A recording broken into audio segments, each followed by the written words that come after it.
Well,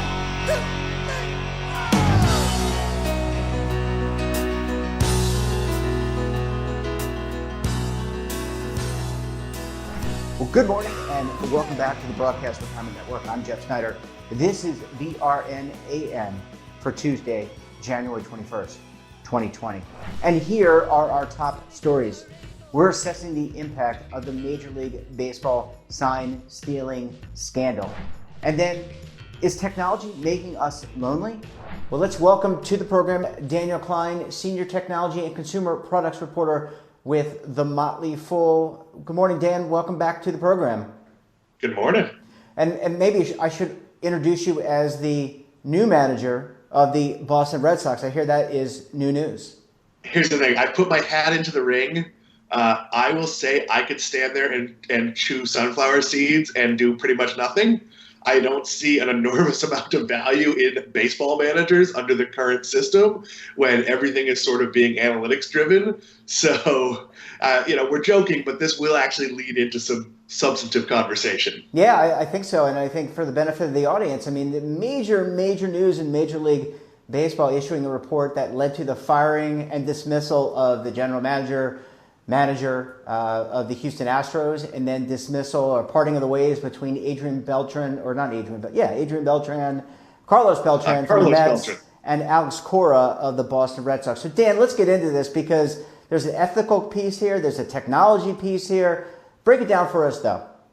Well, let's not besmirch Adrian Beltran because it was Carlos Beltran. I'm sorry, Adrian Beltran. I meant Carlos Beltran. Forgive me, Mets fans. So basically, the Houston Astros were accused of having an elaborate scandal where they were using video replay to steal signs and then relaying that to players by beating on drums, trash cans that they use like drums. Alex Cora, who was at the time their bench coach, was the mastermind of it. Carlos Beltran, who was a player, was at the time very instrumental in it. And Major League Baseball had already warned its clubs about using technology to steal signs related to something the Red Sox had done previously with an Apple Watch. Now, I'm very skeptical of all of this simply because baseball has generally gone by the motto, if you're not cheating, you're not trying. This is an industry where teams used to have two coffee pots, one full of amphetamines, one that was just regular coffee, where steroids were ignored for decades, where HGH still isn't properly tested for, where there's really sign stealing and spitballs and has been sort of part of the game.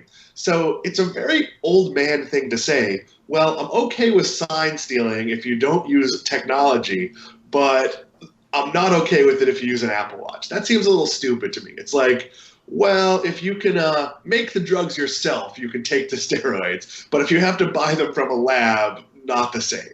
But is this a microcosm? And I think the reason why we're talking about it on this program is because we talk about finance and the intersection of technology, which includes data. But is this, and wearables and all those things which collect data, is this just a microcosm of the broader issues that perplex our society? Meaning, we would like technology, we want to use technology, but it can be used with bad actors and non-bad actors. Yeah, it comes down to sort of where is technology okay? And I'll give you a very simple example. When you and I were in school, calculators were not allowed.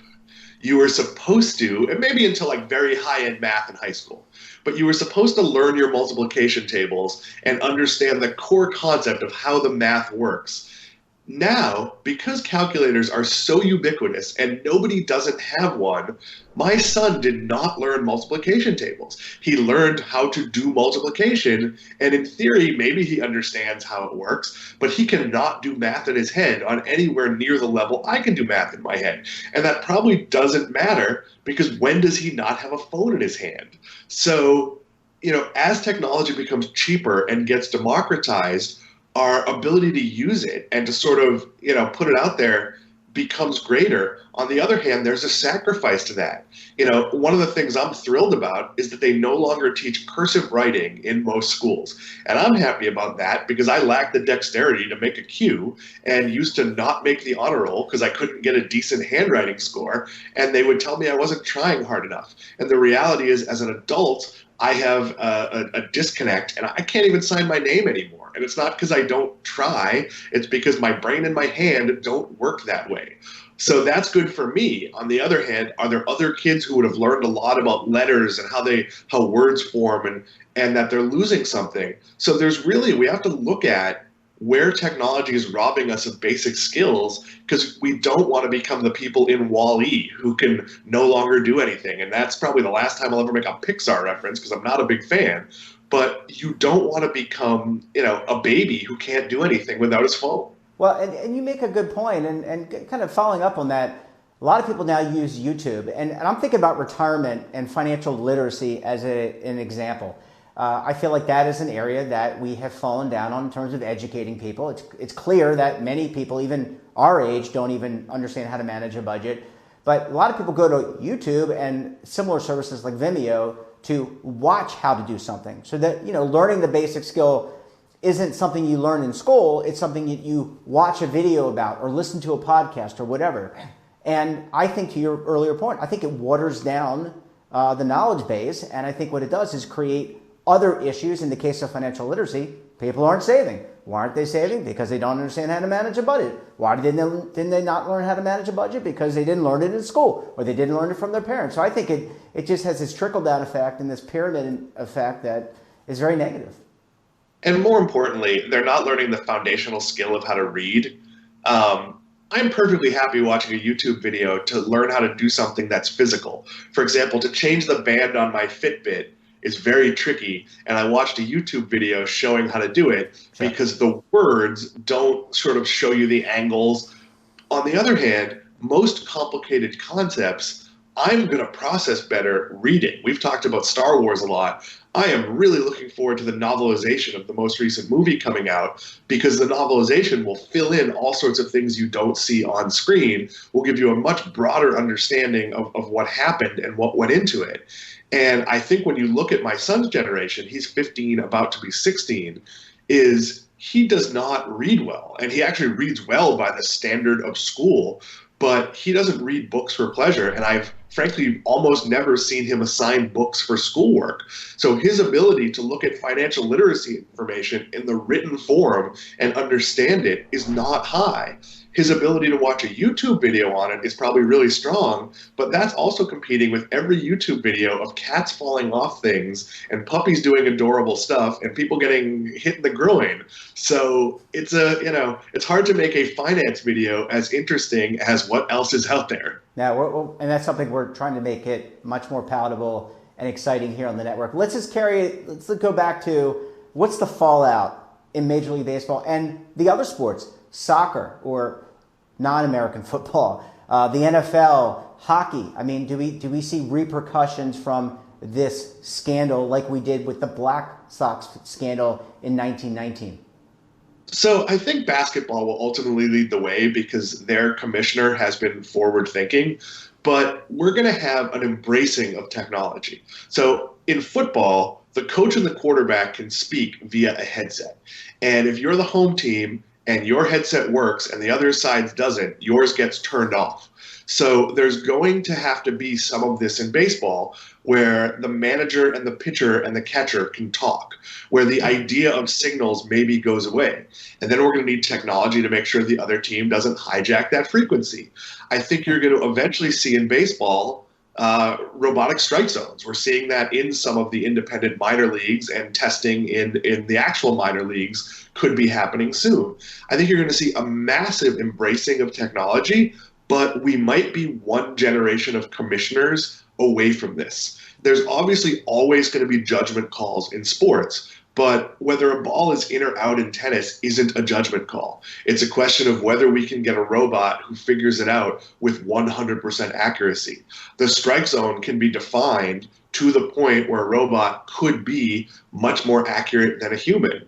We will get there. The same is true of all of this with signs, and frankly, maybe drug testing becomes something that as you walk into the clubhouse, you pass through a scanner that decodes you to the DNA level and can tell everything about you, which also gives you nutritional benefits. So I think we're 10, 15 years away from getting to a level where all of this is just part of the game. But I think right now, we might have sort of a hypocritical backlash in baseball where all these people who've cheated in their own ways are saying, oh my God, the Astros cheated. We should be the World Series champions. Like, I'm sorry, if you're the New York Yankees and you can outspend everybody else and employed Roger Clemens, as did the Red Sox, and Andy Pettitte and other people who have been guilty of steroids.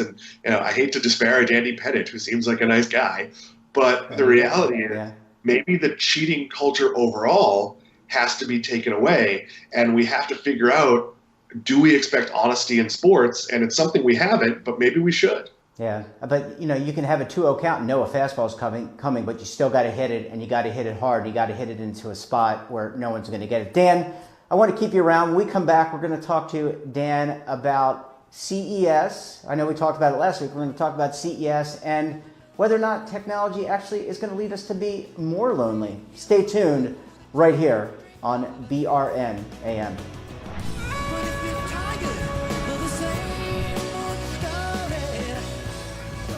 Imagine a new television network that will make you richer, healthier, and in control of your financial future.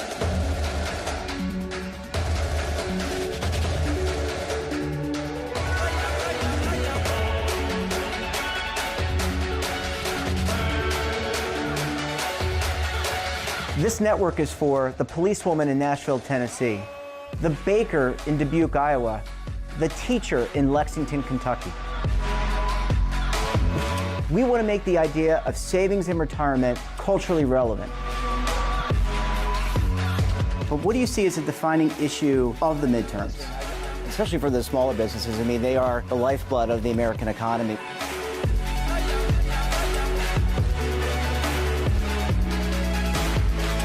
Featuring exclusive interviews, current affairs, and docuseries. 33 years old, you retired early. The philosophy is money only matters if it helps you live a life that you love. But you got to start thinking about retirement as soon as you get in.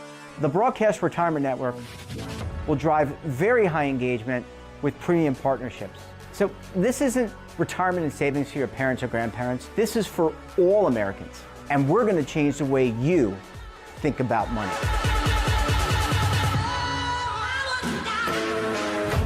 Welcome to the next frontier of retirement and savings. This is BRN, the Broadcast Retirement Network.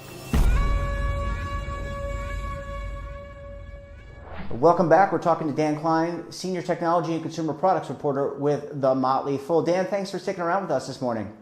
Thanks for keeping me. Well, I mean, you do a great job, and that was a very interesting segment one. But now let's talk about, you went to the Consumer Electronics Show 2020 last week or the week before, learned about all the latest technology. But Dan, I want to talk about loneliness. Is all this technology ultimately, we talk about connectivity, is that actually going to make us more lonely and isolate us? It depends on who you are. So for me, technology has been a godsend. I work alone, nowhere near most of my colleagues. I live in a place that I didn't grow up in. I don't have friends here in West Palm Beach. I have some family. And technology, most notably Slack, has been incredibly important in me having interpersonal connections. I would say that most of my best friends are other Motley Fool writers and editors with whom I connect in a typing way that eventually led to, oh, hey, let's go to CES together. Let's do this trip. Let's meet up here, or even let's just have a real world phone call to catch up. That for me has been very technology driven, but I'm a person who uses technology to connect rather than to avoid. There are some people that will use an email, a text message, whatever it is, a Slack, to avoid having to have an actual meeting or a conversation. I know as a company, we've moved towards, at Motley Fool, more meetings via Zoom with a video component. Now, aside from the fact that that means I have to put, a decent shirt on, it is nice that not only can I see my colleagues who I only get to interact with, once every 6 weeks or so when I'm in the office, but sometimes you notice, hey, there's somebody at the meeting I don't know. And you could say hello and meet them and maybe make a coffee meeting for the next time you're there. But that works for those of us who crave connection and are, sort of wired to do that. For people who are more shy, technology is a way to avoid. And you saw at CES things like robot cats and dogs that can sort of mimic some of the parts of having a pet, and other technology designed to sort of, quote, help you if you're lonely.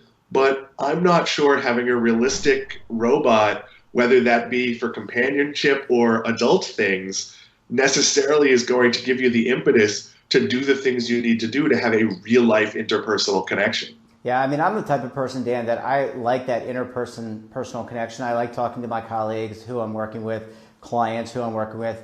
I like to visit people when I can. And quite frankly, when I go shopping for food, even though I don't buy a tremendous amount of things, it's just my wife and I, so I don't buy a tremendous amount of food every week.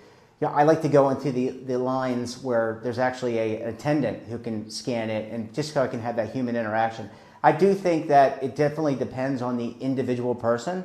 But it's easy, Dan, to put aside and to push people away with this technology. I see people on the street of Manhattan and in different metropolitan and non-metropolitan areas wearing their earbuds or AirPods or whatever they're wearing. Yeah, and heads down. Look, that's dangerous. I think we're all guilty of it, and technology makes it very easy. So I travel a lot alone. I go on weekend gambling cruises by myself because my wife doesn't like to do it. My son's not always available to come.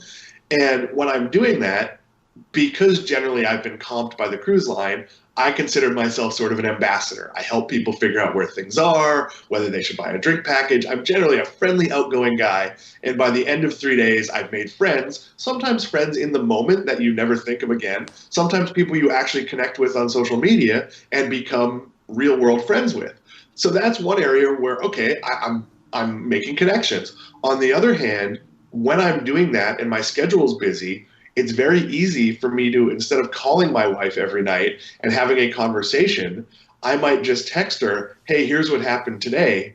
And my wife is not a communicator. She might just text me back a picture of the smiling cat or the pirate ghost. Like, no meaning to be had in any of that, just sort of an acknowledgement of got your message, hey, that's great. And to me, sometimes that can be very isolating, where yes, we're having separate experiences, but I want to share that experience. I'm making a technology effort to share it, and what I'm getting back is sort of a technological blow-off. So I think we have to think about how we respond to each other. If I say, on my way, we'll be there in 3 minutes to pick you up, it might be okay for you to text me back K. Or a thumbs up, or a thumbs up, right? Thumbs up. If I text you, hey, having a rough day, these 3 things went wrong, sending me a sad face back is not helpful, and it sort of undermines the personal relationship. Of course, we all have to be careful about our social media posts that are needy.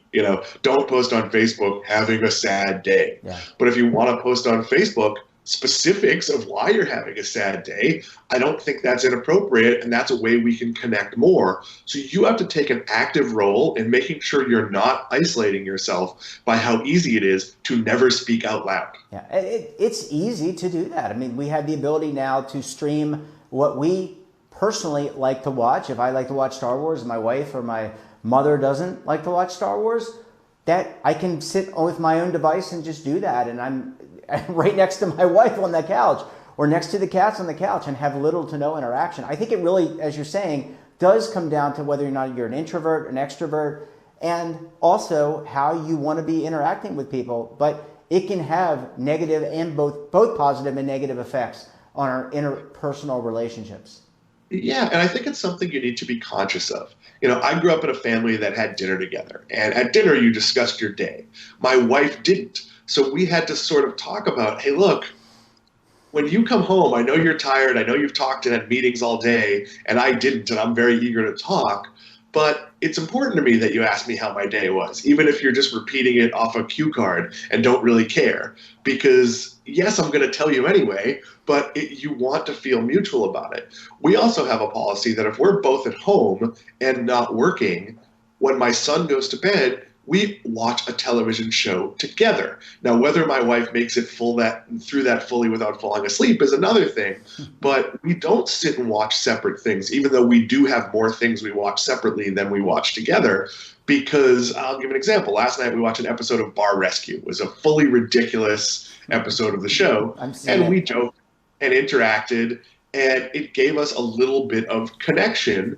And then normally my wife would then go to bed, but because she got to go into work late this morning, she stayed up reading for half an hour, and I watched part 4 of Crisis on Infinite Earths. She has no interest in the Arrowverse or any superhero show now that Jessica Jones has been canceled, but we had our connection, and then it became somewhat late at night when no one's really talking anyway, and we went off and did separate things. In the 20 plus years we've been together, we've always been pretty conscious with how much I've traveled for most of those years of making sure, okay, you're going to be gone all week. Well, when you come back, we're going to have dinner. We're going to go out. We're going to spend Saturday together and go to the beach or whatever it is, because it's very easy to say, ugh, I was away all week. I'm just going to spend today unpacking and doing laundry, and then you lose connection. I think the same can be true of your friends. It's great that Facebook lets you keep tabs on everybody, but if someone's in a different city, you should either make time to see them or make sure you have a phone call or a video chat or whatever it is, just to keep that connection as something that's not superficial.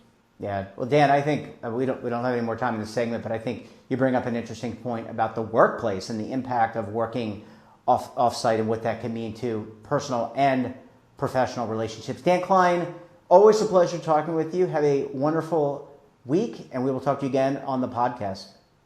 Thanks for having me. And that wraps up this episode of BRN AM.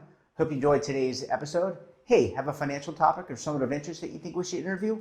Drop us a line. And don't forget, for all the news in retirement markets, technology, personal finance, and so much more, check out today's edition of The Morning Pulse. So until tomorrow, I'm Jeff Snyder. Keep on saving, and don't forget, roll with the changes.